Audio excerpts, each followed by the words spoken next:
জানি না সমুদ্র আমাকে আর গ্রহণ করবে কিনা, পা ভেজাতে দেবে কিনা তার স্রোতে।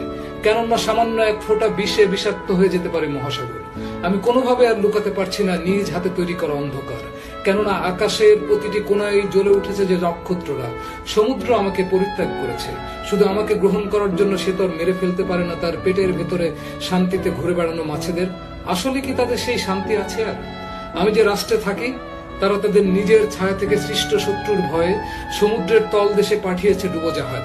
এমন সতর্ক দৃষ্টিতে তারা ঘুরছে যেন স্বপ্নে নিজেরাই দেখামাত্র নিজেদেরকে তারা হত্যা করবে। নিজেরাই নিজেদের শত্রু হওয়া ছাড়া মানুষের আর কোনো মহৎ উদ্দেশ্য নেই এখন। আমি জানি না মানব সৃষ্ট দাবানলে পুড়ে যাওয়া একটা ছোট্ট ওরাংওটাং শিশুর অভিশাপ থেকে পৃথিবীর আগামীর মানব শিশুরা নিজেদেরকে আর উদ্ধার করতে পারবে কিনা। নিজেকে এত ঘৃণা করি যে অন্যরা আমাকে ঘৃণা করার সুযোগ পায় না, অথবা বলা যেতে পারে তারাও নিজেদের ঘৃণায় এত ব্যস্ত যে অন্যদেরকে ঘৃণা করার সময় তারা আর পায় না।